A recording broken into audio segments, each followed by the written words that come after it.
வணக்கம். இந்த கிளாஸில் நம்ம நிலையாற்றல் அதை பற்றி பார்க்க போகிறோம். இப்போ இதுவரைக்கும் நம்ம பார்த்தது எல்லாமே என்னென்னா வேலை, அதுக்கப்புறம் இயக்க ஆற்றல் பற்றி பார்த்தோம் இல்லையா. வேலை ஆற்றல் தேற்றத்தில் செய்யப்பட்ட வேலை எப்படி பொருளுடைய இயக்க ஆற்றல் மாற்றத்துக்கு சமமாக இருக்குது அப்படின்னு பார்த்தோம் இல்லையா. அடுத்த டாப்பிக்கில் பொருளுடைய உந்தத்திற்கும் பொருளுடைய இயக்க ஆற்றலுக்கும் இடையே உள்ள தொடர்பு தெரிவித்தோம் இல்லையா. அதுதான் லாஸ்ட்டு கிளாஸில் நம்ம பார்த்தது. ஸோ அது வரலையும் அந்த இயக்க ஆற்றல் அதெல்லாம் முடிஞ்சது. இதுக்கப்புறம் நம்ம பார்க்க போகிறது இந்த கிளாஸில் பார்க்க போகிறது நிலையாற்றல் பற்றி பார்க்க போகிறோம். இப்போ நிலையாற்றல்னால் என்ன அப்படின்னா, இப்போ இயக்க ஆற்றல்னால் என்ன பார்த்தோம்? ஒரு பொருள் தன்னுடைய இயக்கத்தினால் பெற்றிருக்கக்கூடிய ஆற்றல், அதுக்கு ஃபார்முலா ஆஃப் mv² அப்படின்னு பார்த்தோம் இல்லையா. அதே மாதிரி நிலையாற்றல்னால் என்ன அப்படின்னா, ஒரு பொருளை ஒரு விசைக்கு எதிராக நம்ம நகர்த்தணும் அல்லது உயர்த்தணும். அங்கே அந்த பொருளை ஒரு விசைக்கு எதிராக நகர்த்துவதற்கு நாம் செய்யக்கூடிய வேலை இருக்கு இல்லையா, அந்த வேலை தான் அங்கே என்ன ஆகும்னா நிலையாற்றலாக சேமிக்கப்படுது. இப்போ உதாரணமாக சொல்லணும்னா, ஒரு கல் இருக்குது, தரையில் இருக்குது. அது ஈர்ப்பு விசையினால் தரையோட பிணைக்கப்பட்டிருக்கு. அப்போ அதை நம்ம மேலே தூக்குறோம் அப்படின்னம்னா, அந்த புவியீர்ப்பு விசைங்கிறது கீழ் நோக்கி இழுக்கும். நம்ம அதுக்கு எதிராக அந்த கல்லை மேலே தூக்கணும். அதுக்கு நம்ம செய்யக்கூடிய வேலை என்னதுன்னா, அந்த கல்லில் நிலையாற்றலாக சேமிக்கப்படுது. இதுதான் நிலையாற்றலினுடைய அடிப்படை. இப்போ அதுக்கு பொதுவான ஃபார்முலா என்ன அப்படின்னு முதல்ல நம்ம பார்த்துருவோம். நிலையாற்றலுக்கான பொதுவான வாய்ப்பாடு என்ன அப்படின்னு பார்ப்போம். இப்போ ஒரு பொருள் ஓங்கிற புள்ளியில் இருக்கிறதா வச்சுக்கோங்க. இந்த பொருளை, அதாவது m நிறையுள்ள ஒரு பொருள், இந்த ஓங்கிற புள்ளியில் m நிறையுள்ள ஒரு பொருள் இருக்குது. அந்த பொருளை ஓங்கிற புள்ளியிலேருந்து பீங்கிற புள்ளிக்கு நான் எடுத்துகிட்டு வரணும். பீங்கிற புள்ளிக்கு எடுத்துகிட்டு வரணும். இங்கே எடுத்துகிட்டு வரத்துக்கு நான் எவ்வளோ வேலை செய்யணும், அதுதான் என்னென்னா இங்கே நிலையாற்றலாக சேமிக்கப்படுது அப்படின்னு சொல்லி. அப்போ அதுக்கு இங்கே எடுத்துகிட்டு வரத்துக்கு நான் என்ன பண்ணணும்னா, ஒரு விசை கொடுக்கணும். அது applied force, FA A for applied force, செலுத்தப்பட்ட விசை. அந்த விசையை கொடுத்து தான் நான் மேலே எடுத்துகிட்டு வரேன். அதே நேரத்தில் என்னாகும், எந்த விசைக்கு எதிராக அந்த விசையை நான் கொடுக்குறேன் அப்படின்னா, கீழ்நோக்கி ஒரு விசை செயல்படும். இந்த பொருளில் அந்த விசைக்கு எதிராக தான் நான் இந்த விசையை கொடுக்குறேன். அப்படி கொடுக்குறப்போ முக்கியமான விஷயம் என்ன அப்படின்னா, இந்த FA Fக்கு சமமாக இருக்கும். இந்த FA மதிப்பும் இந்த Fனுடைய மதிப்பும் சமமாக இருக்கும். என்ன மதிப்பில் சமமாக இருக்கும்? திசையில் எதிர் திசையில் இருக்கும். அப்படி சமமாக இருக்கிறப்ப என்ன ஆகுதுன்னா, இந்த பொருள் மீது செயல்படக்கூடிய தொகுபயன் விசை என்ன ஆகும்னா 0 ஆயிடும். அதாவது FA - F இதனுடைய மதிப்பு 0 ஆயிடும். தொகுபயன் மதிப்பு 0 ஆயிடும். அப்படி தொகுபயன் மதிப்பு 0 ஆயிடுச்சு அப்படின்னா, நியூட்டனுடைய இரண்டாம் விதிப்படி நம்ம என்ன சொல்லுவோம்? F = ma சொல்லுவோம். Fனா இங்கே தொகுபயன் விசை இல்லையா. அந்த தொகுபயன் விசை 0 அப்படின்னா, இந்த இடத்துல முடுக்கமும் 0ன்னு அர்த்தம். அப்போ முடுக்கம் 0 அப்படின்னா திசைவேக மாறுபாடு இல்லைன்னு அர்த்தம். திசைவேக மாறுபாடு இல்லைன்னா திசைவேகம் மாறிலின்னு அர்த்தம். திசைவேகம் மாறிலி, அதாவது இங்கேருந்து பொருளை இங்கே உயர்த்தி எடுத்துகிட்டு வரப்ப அதனுடைய திசைவேகம் மாறிலியாக இருக்கணும். அது ரொம்ப முக்கியம். திசைவேகம் மாறிலியாக ஏன் இருக்கணும் அப்படின்னா, அப்போ திசைவேகம் மாறுனுச்சுன்னா என்ன ஆகும்? பொருளினுடைய இயக்க ஆற்றல் மாறும். அப்படி தானே? பொருள் திசைவேகம் மாறுனுச்சுன்னா, ஏன்னா இயக்க ஆற்றல் ஃபார்முலா ஆஃப் mv². அப்போ ஆஃப் mv² வீனுடைய மதிப்பு மாறுச்சுன்னா இயக்க ஆற்றல் மாறுதுன்னு அர்த்தம். இயக்க ஆற்றல்ங்கிறது எங்கேருந்து வருது? எப்போதுமே வேலை தான் ஆற்றலாக மாறுதுன்னு நம்ம படித்தோம். அப்போ இயக்க ஆற்றல், இந்த பொருளுடைய இயக்க ஆற்றல் அதிகரிக்குதுன்னா, நம்ம செய்கிற ஒரு வேலையில் ஒரு பகுதி தான் இயக்க ஆற்றலாக அங்கே போகுது. நம்ம என்ன கண்டுபிடிக்கணும்? இப்போ நிலையாற்றலை கண்டுபிடிக்கணும். அப்போ நீங்கள் நம்ம செய்கிற வேலையில் ஒரு பகுதி இயக்க ஆற்றலாக மாறிடுச்சுன்னா, நீங்கள் இந்த பொருளை எவ்வளோ நிலையாற்றல் சேமிக்கப்பட்டிருக்குங்கிறத கண்டுபிடிக்க முடியாது இல்லையா. அதனால தான் என்ன பண்ணணும், இந்த பொருளை இங்கேருந்து ஓவிலேருந்து பீங்கிற புள்ளிக்கு எடுத்துகிட்டு வரப்போ நம்ம என்ன பண்ணணும்? மாறா திசைவேகத்தில் கொண்டு வரணும். ரொம்ப ரொம்ப முக்கியமான வார்த்தை. நிலையாற்றலுக்கான டெஃபினிஷனில் ரொம்ப முக்கியமான வார்த்தை என்னென்னா, மாறா திசைவேகம் அப்படிங்கிறது ரொம்ப முக்கியமான ஒரு வார்த்தை. மாறா திசைவேகத்தில் ஒரு பொருளை ஓவிலேருந்து பீங்கிற புள்ளிக்கு ஒரு விசைக்கு எதிராக எடுத்துகிட்டு வரத்துக்கு நாம் செய்யக்கூடிய வேலை தான் என்ன ஆகுது? அந்த பொருளில் நிலையாற்றலாக சேமிக்கப்படுது அப்படிங்கிறது முக்கியம். அந்த மாறா திசைவேகங்கிற வார்த்தை ரொம்ப முக்கியம், கீவேர்டு அது. ஓகேங்களா? அப்போ இந்த வேலை தான் நம்ம வந்து நிலையாற்றலாக சேமிக்கப்பட்டுன்னு சொல்கிறோம். அப்போ வேலைக்கு என்ன ஃபார்முலா அப்படின்னா, அந்த நிலையாற்றலுக்கு என்ன ஃபார்முலா அப்படின்னா, பொதுவாக வந்து வேலை தான் நிலையாற்றலாக சேமிக்கப்பட்டுன்னு சொல்கிறோம். அப்போ வேலைக்கு என்ன ஃபார்முலா? வேலைக்கு வந்து F இன்ட்டு எஸ்ன்னு சொல்லுவோம். F இன்ட்டு எஸ் இல்லையா? இப்போ இங்கே வந்து நம்ம விசை வந்து நம்ம FA அப்படின்னு போடுறோம். இடப்பெயர்ச்சி எஸ்னா இடப்பெயர்ச்சி இங்கேருந்து இங்கே போகிறதுக்கு வந்து எவ்வளோ தொலைவு அப்படின்னா வந்து இந்த தொலைவு வந்து நம்ம ஆர்னு வச்சுக்கிறோம்னு வச்சுக்கோங்க. அப்போ F இன்ட்டு ஆர் அப்படி போடலாம். FA இன்ட்டு ஆர் இது வந்து வேலைக்கான ஃபார்முலா FA இன்ட்டு ஆர் அப்படின்னு சொல்லலாம். ஆனால் இந்த இடத்துல நம்ம வந்து என்னென்னா இந்த FA இன்ட்டு ஆர் அப்படின்னு டேரெக்டாக நம்ம மல்டிப்ளை பண்ண முடியாது. என்ன காரணம் அப்படின்னா இந்த விசை இருக்குல்ல, அப்ளைடு ஃபோர்ஸ் FA செலுத்தப்பட்ட விசை, அந்த செலுத்தப்பட்ட விசை வந்து என்ன ஆகும்னா இந்த விசைக்கு சமமாக நம்ம கொடுத்துக்கிட்டே வரணும். இந்த விசை எப்போதுமே இந்த மாதிரி ஒரு ஈர்ப்பு விசை, ஏதோ ஒரு ஈர்ப்பு விசைக்கு எதிராக தான் நம்ம வந்து விசை கொடுத்து நம்ம பிடிச்சி இழுத்துட்டு வரோம் இல்லையா? இந்த விசை வந்து எப்போதும் என்னென்னா மாறிலியாக இருக்காது. இந்த தொலைவை பொறுத்து என்ன ஆகும்னா அந்த விசை வந்து மாறிக்கிட்டே இருக்கும். இந்த விசை மாறிக்கிட்டே இருக்கும். இந்த விசை மாறிச்சுன்னா நம்ம இந்த விசையை மாற்ற வேண்டி வரும். அப்போ நம்ம இங்கே வந்து என்ன மதிப்பு போடுவீங்க? இந்த மதிப்பு மாறாமல் இருந்தது அப்படின்னா இங்கேருந்து இங்கே எடுத்துகிட்டு வர வரலையுமே மதிப்பு வந்து இந்த விசையினுடைய மதிப்பு வந்து மாறாமல் இருந்தது அப்படின்னா நம்ம இங்கே உதாரணம் 10 நியூட்டன்னா 10 இன்ட்டு இந்த தொலைவு வந்து 5 மீட்டரா 10 இன்ட்டு 5 50ன்னு போட்டுக்கலாம். அப்படி பண்ண முடியாது. இந்த மதிப்பு மாற மாற நம்மளும் இந்த மதிப்பை மாற்றி ஆகும். அப்போ இந்த FAனுடைய மதிப்பு மாறுது. அந்த மாதிரி இடத்துல தான் நம்ம என்ன பண்ணுவோம், இன்டகிரேஷன் பயன்படுத்துவோம். ஒரு 2 நம்பரை பெருக்க வேண்டிய இடத்துல ஒரு மதிப்பு வந்து மாறிக்கிட்டே இருக்குது அப்படின்னா அப்போ வந்து நம்ம என்ன பண்ணுவோம், இன்டகிரேஷன் யூஸ் பண்ணுவோம். அப்போ இன்டகிரேஷன் யூஸ் பண்ணுறப்ப என்ன வருவோம், முதல்ல ஒரு சிறு இடப்பெயர்ச்சிக்கு முதல்ல கண்டுபிடிப்போம். சிறு இடப்பெயர்ச்சினா என்னது? DR. இங்கேருந்து ஒரு சிறு இடப்பெயர்ச்சி DR DX அப்படின்னாவே என்னென்னா மிக சிறிய மதிப்புன்னு அர்த்தம். 0.001 அந்த மாதிரி மிகச்சிறிய மதிப்புன்னு அர்த்தம். அந்த மாதிரி சிறிய மதிப்பு தான் நம்ம DR DXன்னு சொல்லுவோம். அப்போ அந்த மாதிரி சிறிய இடைவெளிக்கு நம்ம வந்து முதல்ல ஒரு சிறிய வேலை கண்டுபிடிச்சிக்கணும். அவ்வளோ தொலைவு நகர்த்துறதுக்கு எவ்வளோ அப்படிங்கிறது. அங்கே வந்து நம்ம FA போடலாம். FA இன்ட்டு இந்த சிறிய இடப்பெயர்ச்சிக்கான வேலைங்கிறனால DW சிறிய வேலைன்னு சொல்லுவோம். ஓகேங்களா? சரி சார், இப்போ வந்து இங்கே டேரெக்டாக மல்டிப்ளை எப்படி பண்ணலாம்? இங்கே வந்து மதிப்பு மாறுன்னு சொன்னோமே, இங்கே அது மாதிரி மாறாதா அப்படின்னா இங்கே மாறாது. இங்கே டேரெக்டாக ஒரு வேல்யூ மட்டும் போடலாம். இங்கே இது மாறலையே. ஏன்னா இந்த R வந்து பெரிய மதிப்பு. அங்கே அந்த பெரிய மதிப்பில் பெரிய இடைவெளியில் இந்த FAனுடைய மதிப்பு மாறும். ஆனால் இந்த சிறு மதிப்பு சொல்கிறேன்ல 0.0001ன்னு சொல்கிறேன், அந்தளவுக்கு ரொம்ப சின்ன மதிப்பு. அதுக்கு இடையில வந்து இந்த FAனுடைய மதிப்பு வந்து மாறாது. இங்கே வந்து இது மாறல. அதனால் இங்கே டேரெக்டாக மல்டிப்ளை பண்ணிடலாம். அப்போ இந்த ஒரு மிகச்சிறிய இடப்பெயர்ச்சிக்கு மிகச்சிறிய வேலையை கண்டுபிடிச்சிட்டு அது மாதிரி என்ன பண்ணணும், இந்த தொலைவை வந்து இந்த பெரிய தொலைவை வந்து சின்ன டிஆராக எடுத்துகிட்டு ஒவ்வொரு டிஆருக்கும் DW கண்டுபிடிச்சிட்டு அதுக்கப்புறம் அது எல்லாத்தையும் கூட்டணும்னு வச்சுக்கோங்க. எல்லா DWயும் கூட்டணும்னா நம்மளுக்கு என்ன கிடைக்கும், மொத்த வேலை கிடைக்கும்ல W. அதுதான் இங்கே பண்ணுறோம். அப்போ அதுக்கு பேர் தான் என்னது, அந்த மாதிரி சிறு பகுதிகளை எடுத்து கூட்டுறதுக்கு பேர் தான் இன்டகிரேஷன் அப்படின்னு சொல்லுவோம். தொகைக்கெழு கண்டுபிடிக்கிறது அப்படின்னு அர்த்தம். அப்போ நம்ம என்ன பண்ணோம், W வேணும் அப்படின்னா இன்டகிரேஷன் யூஸ் பண்ணோம். அப்போ இங்கே வந்து என்னது, இன்டகிரேஷன் போடும். 2 பக்கமும் இன்டகிரேட் பண்ணால் DW ஈக்குவல் டு இங்கே வந்து இன்டகிரல் FA இன்ட்டு DR அப்படி போடலாம். ஓகே, லிமிட் வந்து என்னென்னா ஆரம்பத்தில் இடப்பெயர்ச்சி எவ்வளோ 0, இங்கே வர Pங்கிற புள்ளிக்கு வரப்போ இடப்பெயர்ச்சி என்ன ஆர்னா ஆர்னு போடணும். அப்போ இங்கே வந்து 0 to R லிமிட் அப்ளை பண்ணணும். இதுதான் வந்து பொதுவான இந்த DW இன்டகிரேட் பண்ணால் என்ன கிடைக்கும், W கிடைக்கும். Wங்கிறது மொத்த வேலை. அந்த மொத்த வேலை தான் இந்த பொருளில் சேமிக்கப்பட்டுள்ள நிலையாற்றல். அதை வந்து அப்சிலான்னு சொல்லுவோம். நிலையாற்றலுக்கு சிம்பிள் வந்து என்ன அப்படின்னா அப்சிலான் அப்படின்னு சொல்லுவோம். அப்போ இதுதான் பொதுவான ஃபார்முலா. என்னது, FA integral FA dot DR. இது வந்து நம்ம வந்து வெக்டார்லேயும் போடலாம். வெக்டாரில் போட்டால் இங்கே வெக்டார் டாட் இங்கே வந்து vector FA vector dot DR வெக்டார்னு சொல்லலாம்.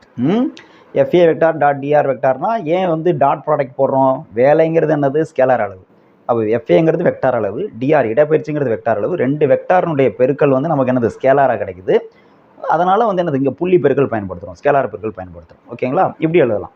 ஸோ இதுதான் வந்து நமக்கு என்னது இங்கே பொதுவான வாய்ப்பாடு. எதுக்கு, நிலையாற்றல் கண்டுபிடிக்கிறது. ஒரு இடத்துல நிலையாற்றல் கண்டுபிடிக்கிறதுக்கு பொதுவான வாய்ப்பாடு என்ன அப்படின்னா epsilon equal to integral FA vector dot DR vector அப்படி சொல்லலாம். இந்த வெக்டார் இல்லாமல் எழுதணும்னா எப்படி எழுதலாம், integral FA into DR cos தீட்டான்னு எழுதலாம். இப்படியும் எழுதலாம். ஏன்னா A வெக்டார் டாட் B வெக்டார்னா என்ன எழுதுவோம், AB காஸ் தீட்டான்னு எழுதுவோம்ல. அது மாதிரி FA வெக்டார் டாட் DR வெக்டார்னா FA இன்ட்டு DR காஸ் தீட்டான்னு எழுதலாம். இதுதான் பொதுவான ஃபார்முலா. இந்த இடத்துல தீட்டானா என்ன அப்படின்னா இந்த FAவுக்கும் DRக்கும் இடையில உள்ள கோணம். எஃப்ஏங்கிறது நம்ம செலுத்தக்கூடிய விசை, அதனுடைய திசைக்கும் டிஆர் இடப்பெயர்ச்சி அதனுடைய திசைக்கும் இடையில உள்ள கோணம் தான் என்னது இந்த தீட்டா அப்படிங்கிறது. ஓகேங்களா? ஸோ இதுதான் வந்து பொதுவான ஃபார்முலா. நம்ம எங்கே வந்து நிலையாற்றல் கண்டுபிடிக்கணுமோ அதுக்கு பொதுவான ஃபார்முலா வந்து இதுதான். ஓகே, இதை நோட் பண்ணிக்கங்க.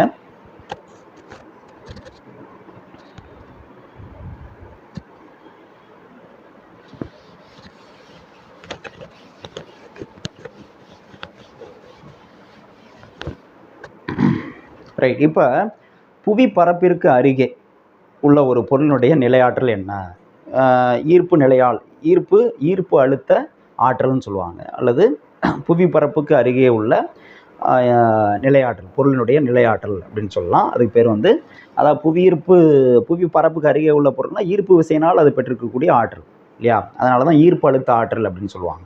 இப்போ புவி பரப்புக்கு அருகே உள்ள ஒரு பொருளில்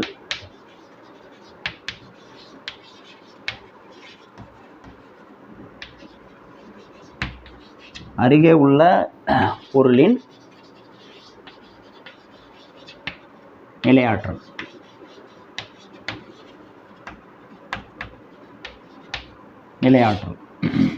ஓகேங்களா? எப்படி கண்டுபிடிக்கிறது அப்படின்னா, கான்செப்ட் வந்து இப்போ இதுக்கு முன்னாடி சொன்ன கான்செப்ட் தான். என்னது? இப்போ வந்து இதுதான் தரைப்பகுதி அப்படின்னு வச்சுக்குவோம்.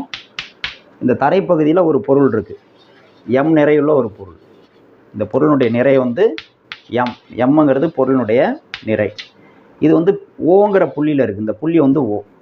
இப்போ இதை என்ன பண்ணணும், நான் வந்து ஓங்கிற புள்ளியிலேருந்து இந்த பீங்கிற புள்ளிக்கு எடுத்துகிட்டு வரணும். இங்கேருந்து இங்கே எடுத்துகிட்டு வரணும். இந்த புள்ளி இது வந்து பொருள், பீங்கிற புள்ளிக்கு எடுத்து வரணும். அதுக்கு நான் செய்யக்கூடிய வேலை தான் என்ன ஆகுது, இங்கே வந்து இந்த இடத்துல இந்த பொருளுடைய நிலையாற்றலாக சேமிக்கப்படுது. இப்போ இந்த உயரம் வந்து நம்ம என்ன வச்சுக்கிறோம், ஹச்சுன்னு வச்சுக்கிறோம். ஓகேயா? இப்போ நம்ம இங்கேருந்து இங்கே எடுத்துகிட்டு வரப்போ புவியீர்ப்பு விசை வந்து என்ன ஆகும், கீழ் நோக்கி செயல்படும். புவியீர்ப்பு விசை எஃப்ஜி அது வந்து கீழ் நோக்கி செயல்படும். அதை வந்து எஃப்ஜி வெக்டார்னு சொல்லணும் அப்படின்னா புவியீர்ப்பு விசைக்கு என்ன ஃபார்முலா? புவியீர்ப்பு விசைங்கிறது என்னது, பொருளின் மீது பொருளுடைய எடை தான் புவியீர்ப்பு விசை. பொருளுடைய எடைக்கு என்ன ஃபார்முலா? நிறை இன்ட்டு புவியீர்ப்பு முடுக்கம். ஓகேயா?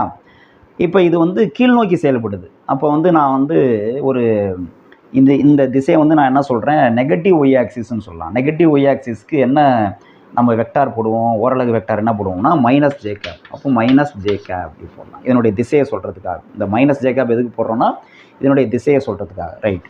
ஸோ இது வந்து எஃப்ஜி புவியீர்ப்பு விசை கீழ் நோக்கி செயல்படுது. இப்போ நம்ம அந்த பொருளை இங்கேருந்து இங்கே கொண்டு வரதுக்கு நிலையாற்றலுக்கு கண்டுபிடிக்கணும்னா நம்ம வந்து என்ன பண்ணோம், இதுக்கு சமமாக ஒரு விசை எதிர் திசையில் செலுத்தணும்னு சொன்னோம். அப்போ அந்த விசை இருக்கு இல்லையா, அந்த விசை வந்து என்னென்னா எஃப்ஏன்னு வச்சுக்கிறேன். இந்த விசை வந்து மேல் நோக்கி செயல்படுது. இது வந்து எஃப்ஏ, இந்த புள்ளி வந்து பி, கீழே சின்னதாக போட்டுக்கிறேன், எஃப்ஏ.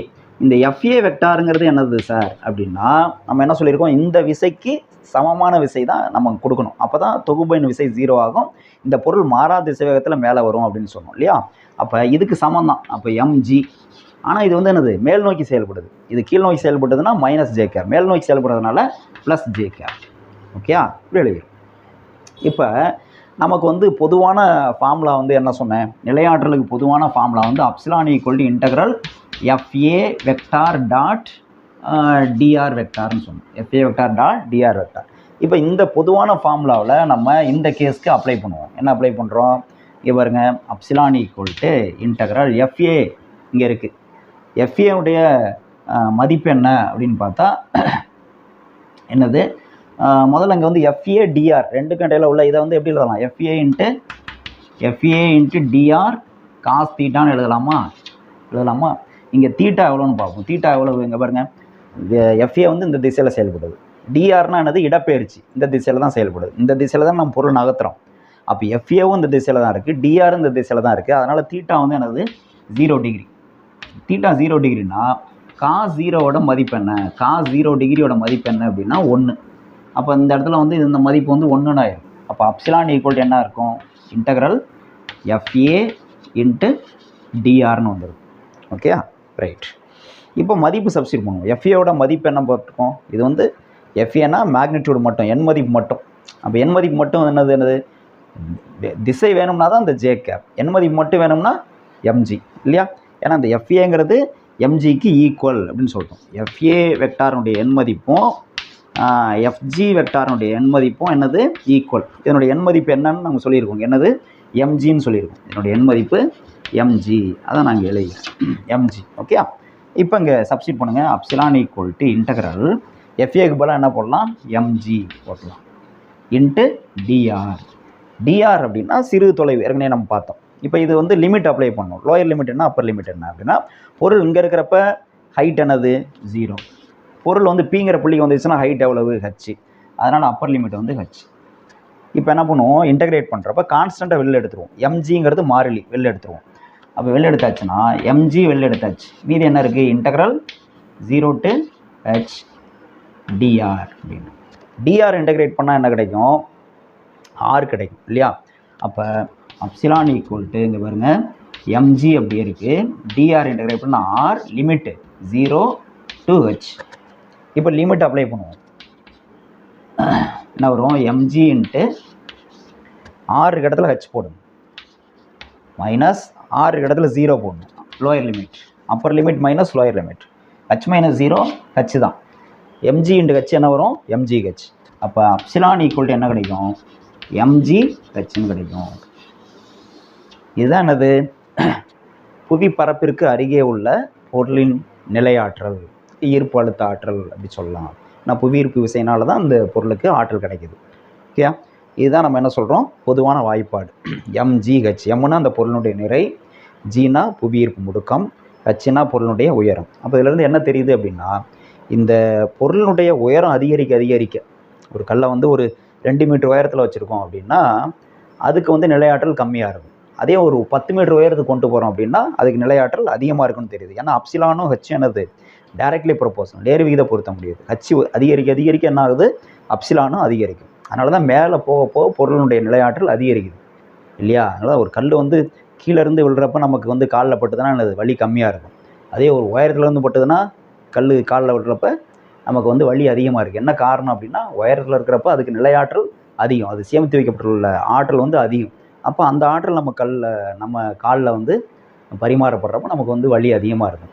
பக்கத்துலேயே உயரம் கம்மியாக இருக்கக்கூடிய இடத்துலேருந்து ஒரு கல் விழுந்து அப்படின்னா அப்போ நமக்கு வந்து வலி அதிகமாக படுறதில்லை, தெரியறதில்லை. என்ன காரணம் அப்படின்னா, அதில் இருக்கக்கூடிய ஆற்றல் வந்து கம்மியாக இருக்குது. அதுக்கு இந்த ஃபார்முலா தான், இந்த ஃபார்முலா அடிப்படையில் தான் அது வந்து இருக்குது. ஓகேங்களா, ஓகேயா, ரைட். இதை சேவ் பண்ணிக்கங்க. அடுத்த டாபிக் போகலாம்.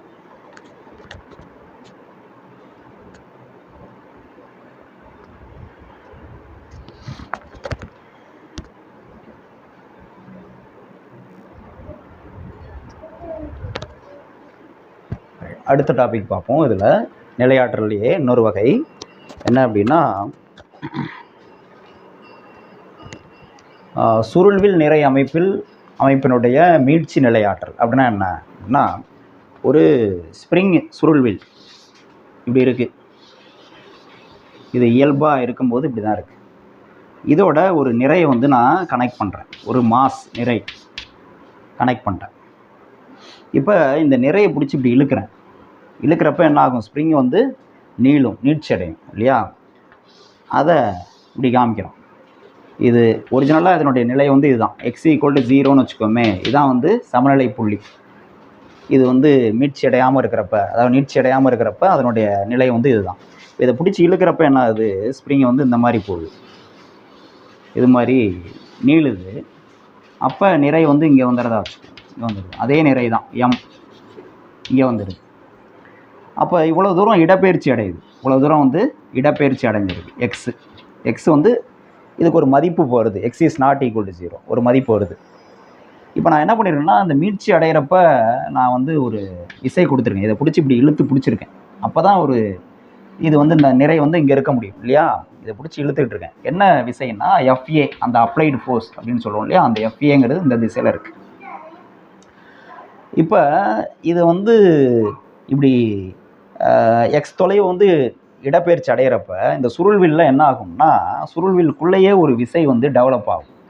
அதுதான் வந்து மீள் விசை அப்படின்னு சொல்கிறது. மீள் விசை அப்படிங்கிறது இந்த திசையில் செயல்படும். அது வந்து நம்ம என்ன சொல்கிறோம், எஃப்எஸ்ன்னு சொல்கிறோம். எஃப்எஸ் வெக்டார் அப்படின்னு சொல்லுவோம். மீள் விசை, ஸ்ப்ரிங் ஃபோர்ஸ் அப்படின்னு சொல்லுவோம். ஸ்ப்ரிங் ஃபோர்ஸ், மீள் விசை. எஃப்ஏனா அப்ளைடு ஃபோர்ஸ், செலுத்தப்பட்ட விசை, இப்படி இருக்கும். இந்த மீள் விசை தான் என்ன பண்ணுதுன்னா, இப்போ இந்த நிறையை நம்ம இழுத்து பிடிச்சிருக்கோம்ல, அதை விட்டோம்னா என்ன ஆகும், மறுபடியும் இந்த நிறை வந்து இங்கே வரும், மையப்புள்ளிக்கு வந்து மறுபடியும் அப்படியே நின்றாது, இங்கே போகும், திரும்ப இப்படி ஆசிலேட் ஆகும் இல்லையா, அலை வரும். அது காரணம் இங்கேருந்து திரும்ப இங்கே வருது இல்லை, கொண்டு வரது எது அப்படின்னா அந்த மீள் விசை தான், இதுதான் எடுத்துகிட்டு வருது. ஓகேயா? இப்போ மறுபடியும் இங்கே அடுத்த ஸ்டேஜ் பாருங்கள், இந்த நிறை வந்து இங்கே நின்றாதுன்னு சொன்னேன், இது வரலையும் வருதுன்னு சொல்கிறேன். இப்போ சப்போஸ் இங்கே வந்துடுது, சுருங்கும் இல்லையா, ஸ்ப்ரிங் வந்து ஏற்கனவே இருக்கிறத விட சுருங்கும், இந்த இடத்துல இருக்கும், இப்படி வந்துட்டு இங்கே இருக்கிறதா வச்சுக்குவோம், நிறை வந்து இங்கே இருக்குது. இப்போ பார்த்தீங்கன்னா இந்த திசையில் எக்ஸ் தொலைவு வந்து இடப்பெயர்ச்சி அடைஞ்சிருக்கு, இந்த திசையில் எக்ஸ் தொலைவு இடப்பெயர்ச்சி அடைஞ்சிருக்க மாதிரி ரைட் சைடு மாதிரி, இது லெஃப்ட் சைடு அதே தொலைவு இடப்பெயர்ச்சி அடையும். நான் கூட கொஞ்சம் தள்ளி போட்டுக்கலாம், இந்த அளவுக்கு அது வந்து இடப்பெயர்ச்சி அடையுது. ஓகேயா? இதே அளவுக்கு இந்த பக்கம்.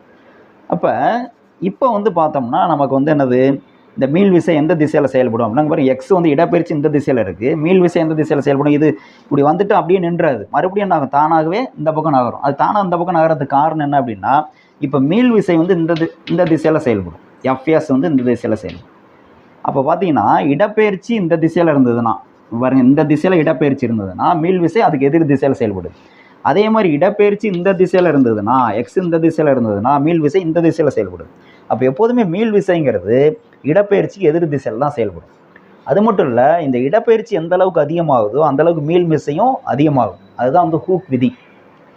இந்த பக்கம் இந்த பக்கமாக இருந்தாலும் சரி, இந்த பக்கமாக இருந்தாலும் சரி, எக்ஸினுடைய மதிப்பு அதிகமாக மீள் விசை அதிகமாகும். அப்போ நம்ம என்ன சொல்லலாம்னா, இந்த மீள் விசை எஃப்எஸ் வந்து ப்ரொபோஷனல் டு எக்ஸ்ன்னு சொல்லலாம், ப்ரொபோஷனல் டு எக்ஸ். இப்போ இந்த ப்ரொபோஷனல் சிம்பிள் எடுத்துகிட்டு ஒரு மாறிலி சேர்க்குறப்ப எஃப்எஸ் ஈக்குவல் டு கேஎக்ஸ் அப்படின்னு எழுதலாம். எஃப்எஸ் ஈக்குவல் டு கேஎக்ஸ், மாறிலி சேர்த்துட்டேன், கேங்கிறது மாறிலி. இந்த மாறிலிக்கு பேர் என்ன அப்படின்னா சுருள்வில் மாறிலின்னு சொல்லுவோம். கேங்கிறது பேர் சுருள்வில் மாறிலி அப்படின்னு சொல்லுவோம், சுருள்வில் மாறிலி. ஓகேயா? ரைட். இப்போ இந்த இடத்துல நான் என்ன பண்ணுறேன், ஒரு மைனஸ் சைன் போடுறேன். ஏன் மைனஸ் சைன் போடுறேன் அப்படின்னா, நமக்கு வந்து இதை வெக்டாரில் சொன்னோன்னு வச்சுங்களேன், FS vector equal to minus of K into X vector. எக்ஸுங்கிறது இடப்பெயர்ச்சி, அது ஒரு வெக்டார். எஃப்எஸ்ங்கிறது மீள் விசை, அது ஒரு வெக்டார். ரெண்டும் பார்த்தீங்கன்னா எதிர் திசையில் இருக்குது, இப்படி தானே. எக்ஸ் இந்த திசையில் இருந்ததுன்னா மீள் விசை இந்த திசையில் இருக்குது, எக்ஸ் இந்த திசையில் இருந்ததுன்னா மீள் விசை இந்த திசையில் இருக்குது. ரெண்டும் எதிர் திசையில் இருக்கிறனால தான் இந்த மைனஸ் போடுறோம். எஃப்எஸ் வெக்டார் வந்து எக்ஸ் வெக்டாருக்கு மைனஸ் எதிர் திசையில் தான் இருக்கும், அதனால இந்த மைனஸ். ஸோ இந்த ஃபார்முலா. இப்போ இந்த எஃப்எஸும் எஃப்ஏவும் எப்படி இருக்கும் அப்படின்னா ஈக்குவலாக இருக்கும். இப்போ இதில் சேமிக்கப்பட்டுள்ள மீட்சி நிலையாற்றல் அப்படின்னா என்ன அப்படின்னா, இந்த ஸ்ப்ரிங்கை வந்து நார்மலாக இருக்கிற பொசிஷன் இதை வந்து இவ்வளோ தூரம் நம்ம பிடிச்சி இழுக்கிறோன்னு வச்சுங்க. இழுக்கிறப்ப என்ன பண்ணுவோம், நம்ம கொடுக்குற விசை இருக்குல்ல, செலுத்தப்பட்ட விசை, அந்த செலுத்தப்பட்ட விசை வந்து இந்த எஃப்எஸ்க்கு சமமாக இருக்கணும், மீள் விசைக்கு சமமாக இருக்கணும். இதுக்கெல்லாம் அங்கே பார்த்தோம்ல புவியீர்ப்பு விசைக்கு எதிராக நம்ம வந்து ஒரு விசை கொடுக்குறோம், சமமாக கொடுத்தோம்ல, அதே மாதிரி இங்கே வந்து இந்த மீள் விசைக்கு எதிராக சமமாக நம்ம வந்து இந்த செலுத்தப்பட்ட விசை கொடுக்கணும், எஃப்ஏ கொடுக்கணும். அப்போ தான் என்னாகும், இந்த நிறைய வந்து மாறா திசைவேகத்தில் நம்ம கொண்டு வர முடியும். இதில் சேமித்து வைக்கப்பட்டுள்ள நிலையாற்றல் தான் நம்ம என்னது மீட்சி நிலையாற்றல்னு சொல்கிறோம். அந்த மீட்சி நிலையாற்றல் எவ்வளோங்கிறத இப்போ நம்ம கால்குலேட் பண்ண போகிறோம். இப்போ பொதுவாக நம்ம மீட்சி நிலையாற்றலுக்கு என்ன ஃபார்முலா அப்படின்னா, மீட்சி நிலையாற்றலுக்கு ஃபார்முலா என்ன அப்படின்னா, உள்ள வராதப்பா, அப்சிலான் ஈக்குவல் டு நம்ம பார்த்தோம்ல, அப்சிலான் ஈக்குவல் டு என்ன formula, integral FA vector dot DR வெக்டார்னு சொல்லுவோம். இங்கே வந்து இந்த ஸ்ப்ரிங்கை வந்து பார்த்தீங்கன்னா சுருள்வில் நிறை அமைப்பு வந்து ஒரே திசையில் தான், ஒரு திசையில் தான் வந்து நகருது. அப்போ ஒன் டைமென்ஷன் சொல்லுவோம், ஒரு பரிமாணம்னு சொல்லுவோம். அதனால் ஆறுக்கு பதிலாக நம்ம என்ன பண்ணலாம், எக்ஸே போட்டுக்கலாம். அப்போ integral FA vector dot DX வெக்டார்னு சொல்லலாம். அடுத்து என்ன சொல்லுவோம், அப்சிலான் ஈக்குவல் டு இன்டெக்ரல் என்னது ஏ வெக்டார் டாட் பி வெக்டார்னா ஏபி காஸ் தீட்டான்னு எழுதுவோம்ல, அதே மாதிரி எஃப்ஏ இன்ட்டு டிஎக்ஸ் காஸ் தீட்டான்னு எழுதலாம். இங்கே தீட்டா எவ்வளவு, ஏற்கனவே சொன்ன மாதிரி எஃப்ஏவும் டிஎக்ஸும் எக்ஸு, இங்கே எக்ஸ் இல்லையா, ஒரே திசையில் இருக்குது. அப்போ ஒரே திசையில் இருந்ததுன்னா தீட்டா வந்து என்னது 0 டிகிரி. அப்போ தீட்டா 0 டிகிரினா காஸ் 0 டிகிரி என்னது மதிப்பு 1. அப்போ அப்சிலான் ஈக்குவல் என்னலாம், இன்டெக்ரல் எஃப்ஏ இன்ட்டு டிஎக்ஸ்னு எழுதலாம். இப்போ நம்ம என்ன பண்ணோம், இந்த எஃப்ஏவும் எஃப்எஸும் ஈக்குவல்னு சொல்லியாச்சு இல்லையா, எஃப்ஏவும் எஃப்எஸும் ஈக்குவல். அப்போ நம்ம என்ன பண்ணலான்னா, இப்போ மதிப்பு சப்ஸ்டிட் பண்ணுவோம், இந்த இது வரலையும் அப்படியே காப்பி பண்ணிக்கலாம். அடுத்தது வந்து அப்பா